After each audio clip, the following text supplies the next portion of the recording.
You know la lesagi. You know la lisabai. Akobewe Sandra. Akobewe Sandra. Wete no ruwegbe.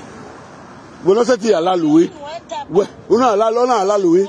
O la luwe no na be la lesagi bai. Ona la lisamoni san. Akobemala le amala lo isana. Akobemala le period ni an. Wete no ruwegbe. Igbofo wa gbe we wa.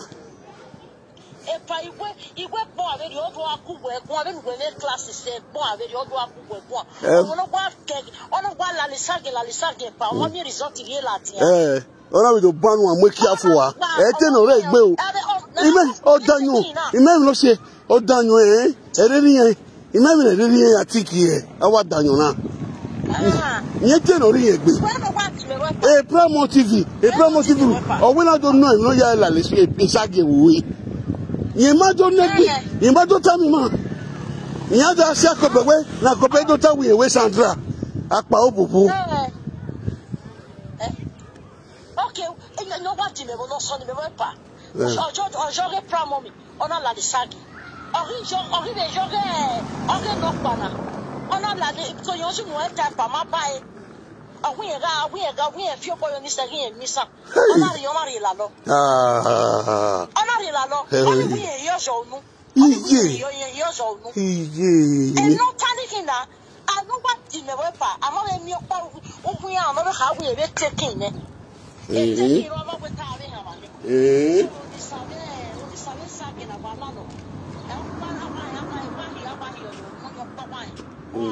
Oh, no.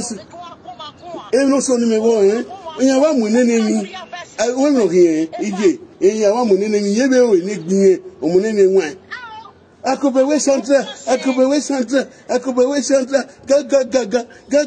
we ma la le sagi we ma la le period Primo TV ma we na do know we wo ya we la le period we te no ru we gbe owo tu go agun e mo no da ge we iyan ke kan yeah, me have seen no danyo me have seen no ma we wa o de kakai no la le sagbe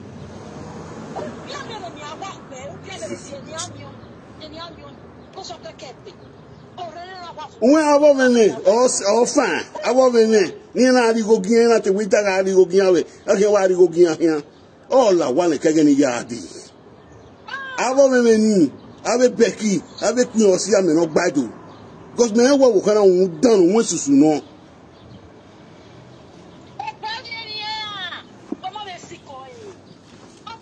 Ebi no ya me areba we imami on ogun me gba o page me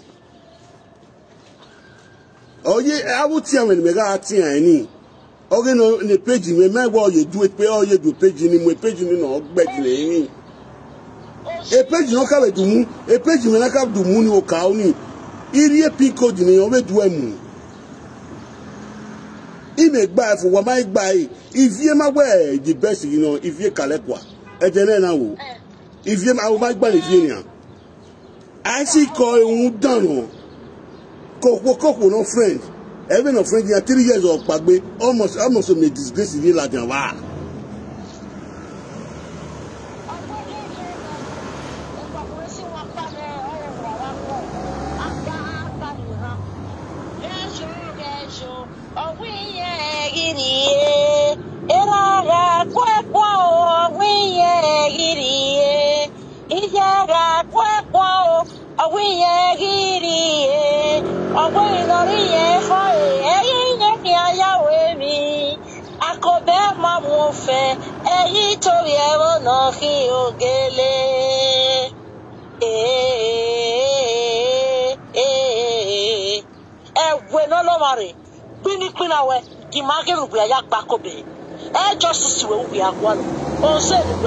Okay, now, me take you Jacob and Jacob are bebori.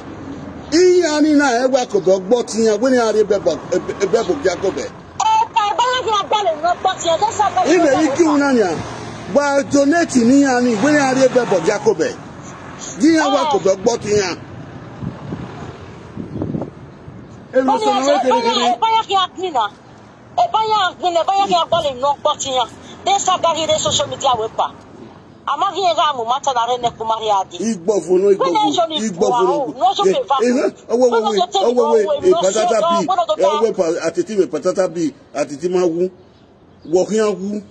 Gbe no dayo diku. Wa su. No na gbo je no na gbegele. Ye ma fi agun na ma ti ni. Do mo no me ma we hin. Total. Nu ala la video nu gba mi en me bogbo e. Gbe ya kunu gba na en me bogbo ba se no ya won egbo e. Okunu be lele ke ma se no ya bo de. Ateri okunu ko bo ma de. Ase mo bogbo ana okunu no itomi no gitimo awo mujane no gitimo awo okunu gi total. E mono koko wane na sema ka lele. We had a siasa la wani. O pe yi mo bogbo, o ko yi mo e. Agwa le ke mami kia na ranu, mami kia na ranu si. O ma so gbodo na ri anu si, ke so gbodo. O so gbodo. Ke so. O gbe ma no ka bi na mari e. O mi no ri e na ko ni amu bogbo ni amu po bi e no po bojo e. No gogo joy. O mo nu bi aru afu akun we ba ko ni fuwa. Bu ke ya puno bo puno kwe. Bo ja bu fo e na go riete. O do avano ni pa lo ku. Itori ya no mama omo ma training to afana re won na ru wi e to ta koko ye to o ga agu ajebo gbiwe ajebo to ta ipale vivian ye ipale wo ye to ta irania asajo èmi no ma mi èmi no me iwa la awon o se gbofo o gba le miss no ya mi ni iwa re ni ere ni o mi na o ma na ni o jo bo ma ni o ya si to ye fi wi o se fi o se e gwe mu gwe du menwe to mo so ifa lo ko gwe na fa no o mo be ga jo bi live video na gbe a ko gwe na po no ya si ko wa gwe mo ya re to ko no ko re bi bu we ate wa kelo wa wa ara die wa no ya la we bu ate o ko to ta ke wa iku ko to ta ke wa ko no ya o ja o ta ke èmi no yiye maka to ta kokwo èmi no maka ya to ta kokwo no na mo wa abia iwa we mo wa ni abia wa pay asset no pay me ya when do example yo when do there abia wa pay your asset ni or pay me ya e give away abia wa ga we say we give away again you can start am I start there am so e give away every month e give away okay boy sugar be wale idele boy sugar be wale wugbo e na de tu we vie ba na be wale ni so mi ala la we gbe opala oji o so po jebo gbegbe osaro no re Munich we omyoku e moto nu we mi abia iwa ma se moto we joje gbogbo eni we na mu we o ma bi ma na suppose na wan ye mata o we no so a we no da odiku we do se kese ke vo e pe bo to agoma gun o mo na idiye ugwe boja ka awon story you must stop ibaku we gbon kere dade egbo o ma gbe ni gbo ye gbe uri oko ibaku we gbon kere dade ma gbo we gbon una wo ado wu en ide awon na na ni pe bai awon abu menwa na menwa akobe oyan na menwa okay o ya gbe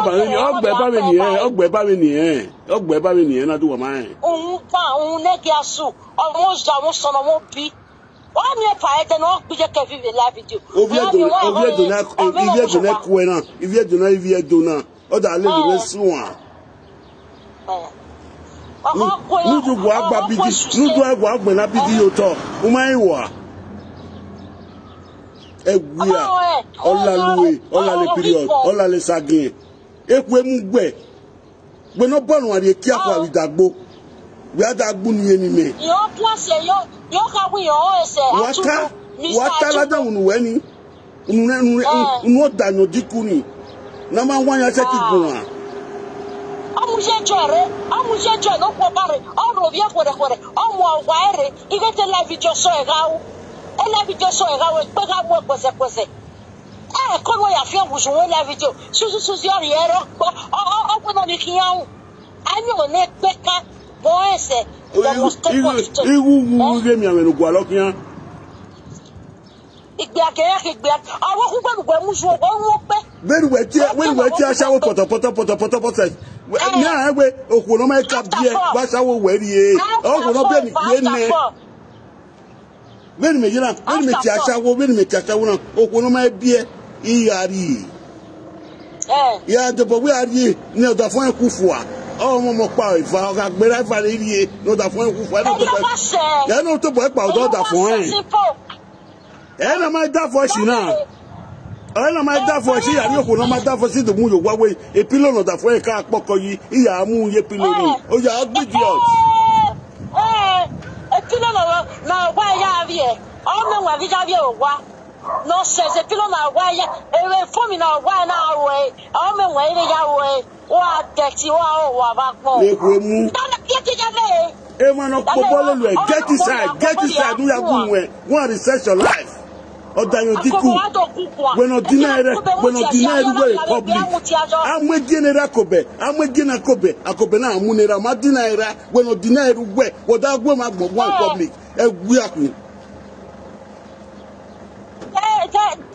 tiri era ga lati e upufu no ga aje tiri era lati yo era otinaira oti agbocho yaru awopa ona tinae Abe mura yo to tell you to da bi o wa be ti mura yo to abi o wa se be pe be here for to akwo ma ko u ki pe o ko ma but no kin we akpon abi e wa be se no nu e ja bi e wa we se ti de koto yin we se ti place o we but I just be give me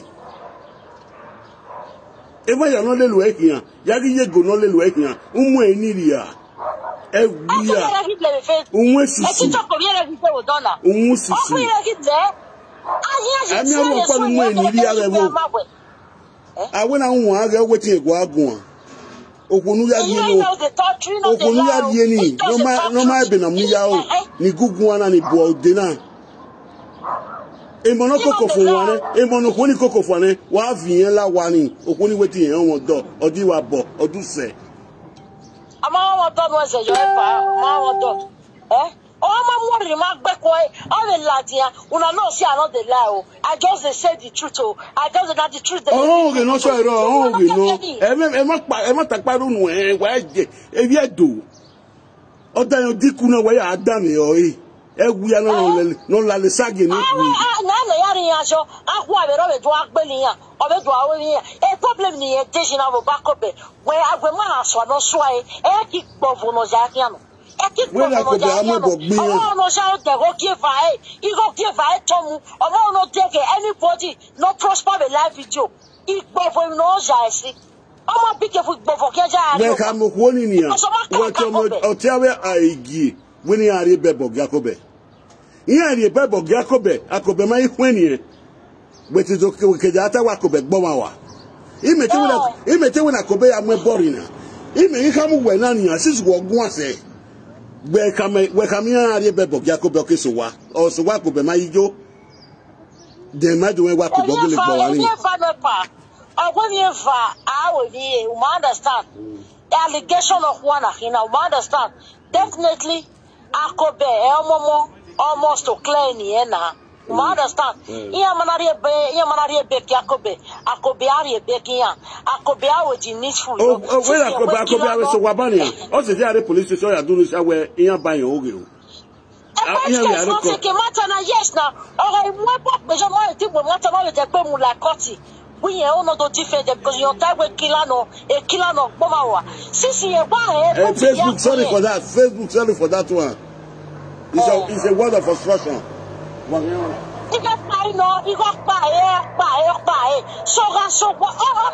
your face the penalty your face you understand you go ma go ha ba ke ma so ma sisi e gbe mu with the character who just a different person character it's not going to happen.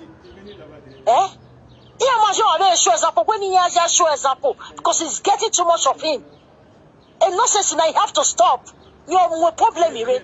A problem now is 7 years. Ona mi wona to pam babona like me. Ona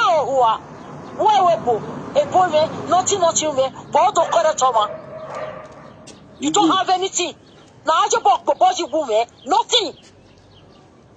Eh? Ikoi. I want me cast five. I want me cast them. Or cast it. No, set it life in here. We not did this time.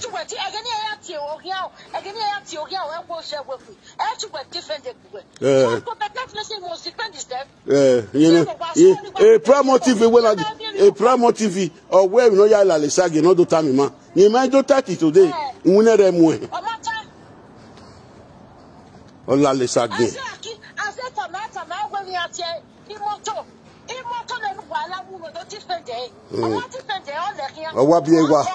Oba bi egwa we odo ine.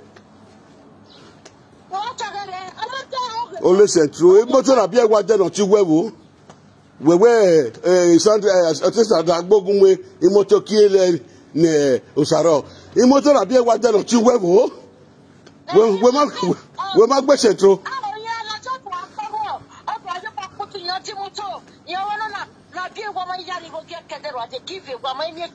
Ẹbí ẹwẹ́ de 2 million ladiyan ọgbẹ́ gbọ́ bí ẹ̀rẹ̀ go kwa. Ìyá mi jẹ́ kẹ́bí ọ̀pọ̀ wa pàdé ìwà ṣẹ̀ntì ìyá mi jẹ́ kẹ́bí dọ́tí abidi ìjẹ́ kẹ́bí náà wà ní òbí ọ̀hà kéré òbí ẹ̀ ọ̀nà wà ní ọ̀nà rí ìkìbí wọn ọlọ́dún àti abidi ọjọ́ rí mẹ́wọ̀n là wá ó wà á sáka wa pọ̀ ekí ọ̀kì ahọ́n ọ̀ yé nínú mi àti yẹ kẹ́bí ekí ọ̀kì ahọ́n ọ̀ wà ó wà. Ekeyari mi ati ekeyari menwa la wa. We ti gbere.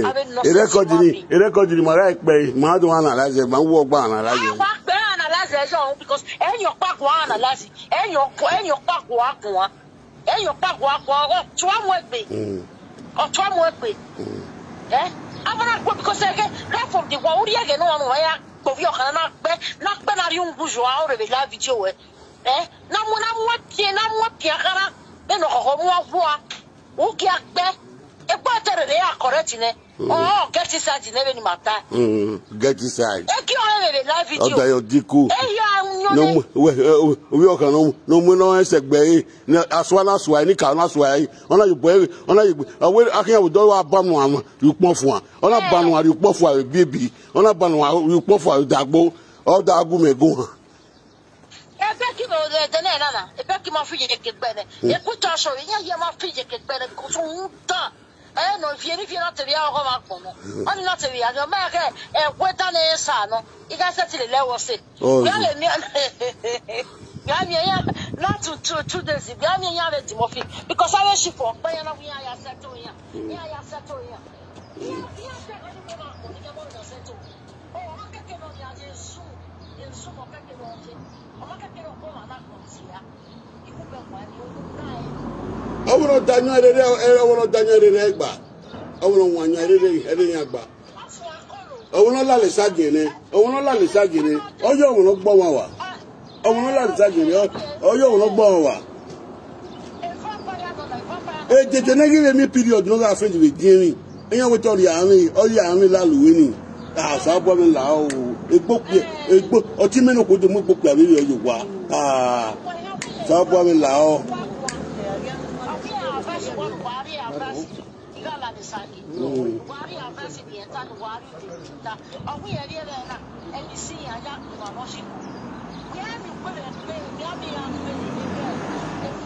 Omi unu agbe se nuke gbe yan wune a iye ye sisi iye ye ragbon a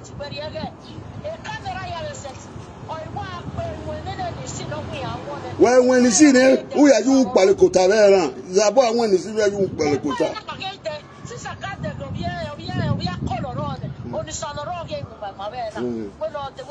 me ku emu okonu ri o mesu ki o ga fanu mu wenu de phone yo wo wa ni ku emu that can you imagine owo yẹn ká mú gbogbo wẹ̀ dẹ́fọ́ ní sọ̀rọ̀ ẹ̀pẹ̀ lọ́nà máa rè jẹ́ kẹ̀bí òun pé wọ́n ní wọ́n sọ̀bọ̀ báyìí níjẹ́ kẹ̀bí àná wọ́n sọ̀bọ̀ lókè ìdàrí